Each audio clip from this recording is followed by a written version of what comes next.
Hello everyone, welcome to अध्ययन अध्यापन। मैं निभा आप सभी का बहुत बहुत स्वागत करती हूं।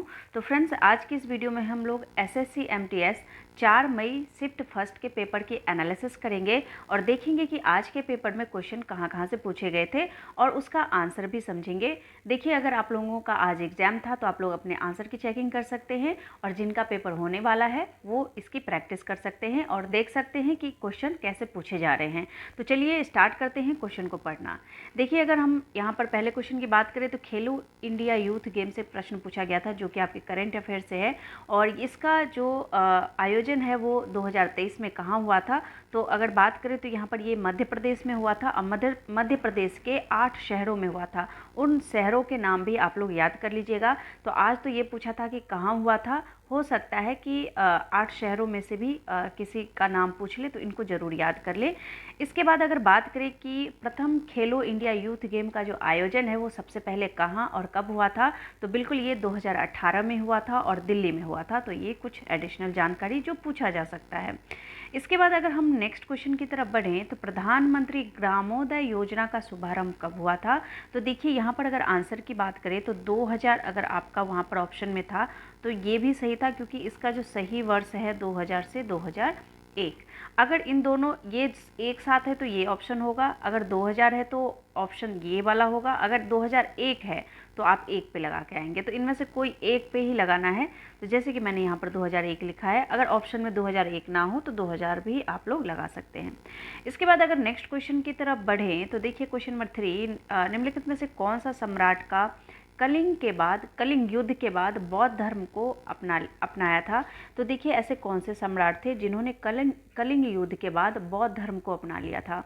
तो वो थे सम्राट अशोक। तो ये तो मुझे लग रहा है लगभग सभी का आंसर सही होगा कि सम्राट अशोक ने कलिंग युद्ध के बाद उन्होंने बौद्ध धर्म को अपना लिया था, क्योंकि इस युद्ध से उनका मन बहुत ज़्यादा विचलित हो गया था। तो अगर इसके और बात करें तो अगर बात यहाँ से भी क्वेश्चन पूछा जाता है कि सम्राट अशोक ने बौद्ध धर्म की दीक्षा किससे ली थी, तो उन्होंने उपगुप्त से ली थी। तो ये आप यहाँ से इसको भी याद कर लीजिएगा, क्योंकि क्वेश्चन कहीं से भी पूछा जा सकता है। इसके बाद अगर नेक्स्ट क्वेश्चन की बात करें तो स्वामी विवेकानंद के गुरु कौन थे। अब गुरु से पूछा है तो इसके और भी जो जैसे महात्मा गांधी, लाला लाजपत राय, इन सब के गुरुओं के बारे में भी पूछा जा सकता है। तो इन सब के बारे में भी आप लोग थोड़ा सा पढ़ के जाएं, क्योंकि क्वेश्चन कहीं से भी पूछा जा सकता है। तो देखिए, यहाँ पर सही आंसर था आपका रामकृष्ण परमहंस। इसके बाद नेक्स्ट क्वेश्चन की बात करें तो यहाँ पर देखिए 1529 में बाबर और किसके बीच युद्ध हुआ था। तो सबसे पहले तो किसके बीच युद्ध हुआ था और ये युद्ध कौन सा था, ये भी बहुत इंपॉर्टेंट है। तो इसको भी आपको याद करना है। तो देखिए, सबसे पहले युद्ध जो हुआ था वो महमूद लोदी के साथ हुआ था। और अगर इसकी बात करें कि युद्ध कौन सा था, तो ये था घाघरा का युद्ध, जो कि 1529 में बाबर और अफगान के शासक महमूद के बीच हुई थी। तो ठीक है, तो इतना थोड़ा सा आप थोड़ी सी जानकारी इसके बारे में जरूर रखें, क्वेश्चन कहीं से भी पूछा जा सकता है। देखिए, यहाँ पर निम्नलिखित में से संघ सूची में शामिल कौन सा है। तो कुछ ऑप्शन आपको वहाँ पर दिए गए होंगे, जो ऑप्शन मुझे नहीं पता है, लेकिन यहाँ पर मैं आप लोगों को बता दूंगी कि संघ सूची में कौन कौन से विषय शामिल होते हैं। तो देखिए, सबसे पहले आप लोगों को पता होगा कि तीन सूचियाँ होती है, संघ सूची, राज सूची और समवर्ती सूची। संघ सूची में संघ यानी जो सेंट्रल गवर्नमेंट है उनकी शक्तियां काम करती है। राज्य सूची में स्टेट गवर्नमेंट की और समवर्ती में संघ और राज्य दोनों की शक्तियां मिलकर काम करती है।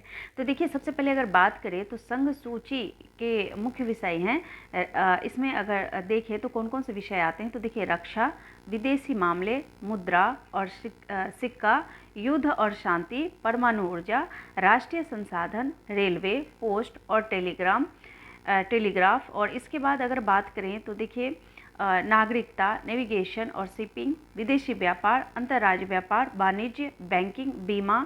उसके बाद राष्ट्रीय राजमार्ग, जनगणना, चुनाव, उच्च शिक्षा संस्थान, ये सारे ही संघ सूची के विषय हैं। तो इसको आप याद कर सकते हैं, इसमें से कोई ऑप्शन दिया गया होगा आपके आज के पेपर में। अगर राज्य सूची की बात करें तो देखिए, राज्य सूची में जो राज्य सरकार कार्य करती है वही सम्मिलित होते हैं, जैसे अदालतें, राज्य पुलिस, जिला अस्पताल, सफाई, पशु सिंचाई, कृषि, सड़क, वन, रेलवे, पुलिस, वारंट एवं नाप, पुस्तकालय इत्यादि। ये आपके राज्य सूची के अंतर्गत आते हैं। अगर यहाँ पर बात करें तो देखिए 42वें संविधान संशोधन अधिनियम 1976 के तहत 5 विषयों को राज्य सूची से समवर्ती सूची में शामिल किया गया था, जहां पर केंद्र और राज्य दोनों की शक्तियां काम करती है। तो ये कब हुआ था? 42वें संविधान संशोधन में, और ये 1976 के तहत हुआ था, जिसमें 5 विषयों को राज्य सूची से समवर्ती सूची में शामिल किया गया था। और ये जो सूचियां हैं वो देखिए कौन कौन से हैं जो समवर्ती सूची के अंतर्गत आते हैं। तो शिक्षा, वन, नापतौल, वन्य जीवों एवं पक्षियों का संरक्षण, न्याय का प्रशासन। तो ये इत्यादि आपको एक एडिशनल जानकारी के तहत मैंने यहाँ पर ऐड किया है, जिसे आप लोग अच्छे से याद कर लीजिएगा।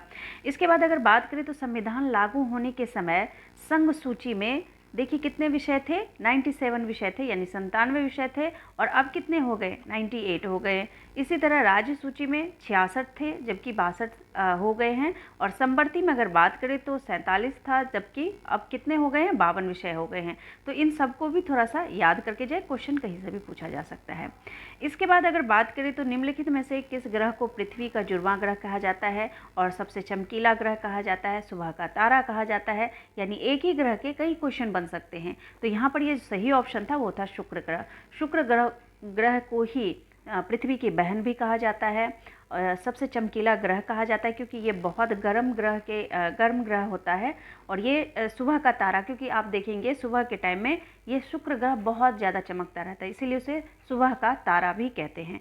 तो अगर ग्रह की आप देखें तो बुध ग्रह, शुक्र ग्रह, पृथ्वी, मंगल, बृहस्पति, शनि, अरुण, वरुण, इनकी जो सीक्वेंस है उनको बहुत अच्छे से याद करना है, क्योंकि कई बार आपसे पूछा जा सकता है कि कौन से ग्रह के बाद कौन सा ग्रह आएगा। तो इस तरह से क्वेश्चन पूछा जा सकता है। नेक्स्ट क्वेश्चन की तरफ बढ़ते हैं। देखिए यहाँ पर पूछा गया था कि सितारा देवी का संबंध किस नृत्य से है? तो सितारा देवी का जो संबंध है कथक नृत्य से है। तो नृत्य इत्यादि को अच्छे से पढ़ कर जाएं। इसके बाद नेक्स्ट क्वेश्चन देखिए कि पानी को शुद्ध करने हेतु निम्नलिखित में से किसका प्रयोग किया जाता है? तो अगर वहाँ पर ऑप्शन की बात करें तो क्लोरीन वहाँ पर सही, बिल्कुल सही ऑप्शन था। इसके बाद नेक्स्ट क्वेश्चन देखिए, क्वेश्चन दिया गया था कि द पैलेस ऑफ इल्यूजन्स के लेखक कौन है? तो लेखकों को पुस्तक और उनके लेखकों को अच्छे से पढ़ कर जाए। यहाँ पर सही ऑप्शन जो था वो था चित्रा बनर्जी, बिल्कुल सही आंसर था यहाँ पे। इसके बाद अगर यहाँ पर फेस्टिवल से देखें तो यहाँ पर उगादी से संबंधित क्वेश्चन पूछा गया था कि उगादी त्यौहार क्यों मनाया जाता है। यहाँ पर पूछा कहाँ मनाया जाता है, कब मनाया जाता है, ये तो आपको याद करना ही है। लेकिन आज क्या पूछा गया था? आज पूछा गया था कि क्यों मनाया जाता है। तो देखिए यहाँ पर इसको मैं थोड़ा सा आपको बता देती हूँ, ताकि आप लोगों के नेक्स्ट अगर कभी इस प्रकार के क्वेश्चन पूछे तो गलती ना हो। देखिए उगादी पर्व जो है वो दक्षिण भारत का प्रमुख पर्व है।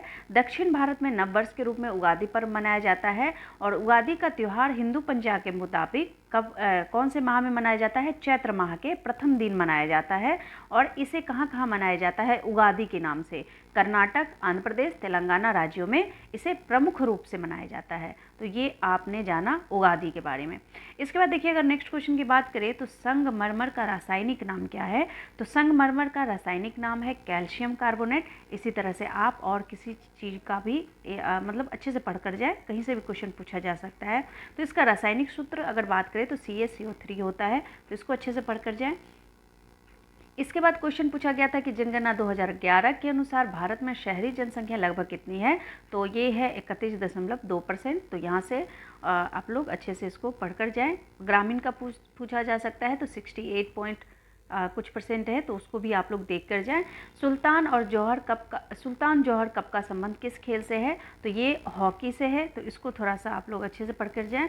इसके बाद अगर कहें तो यहाँ पर ठुमरी की रानी किसे कहा जाता है? तो गिरजा देवी को ठुमरी की रानी कहा जाता है। तो ये कुछ क्वेश्चन थे जो आज के एग्जाम में पूछे गए थे। अगर वीडियो पसंद आए तो चैनल को सब्सक्राइब, वीडियो को लाइक कीजिएगा, और अगर आप लोगों को और भी कोई क्वेश्चन पता हो तो कमेंट सेक्शन में जाकर जरूर मेंशन करें, ताकि आप ही जैसे दूसरे अभ्यर्थियों की हेल्प हो सके। तो फ्रेंड्स आज के लिए बस इतना ही, मिलती हूँ नेक्स्ट वीडियो में। तब तक के लिए thank you and thanks for watching.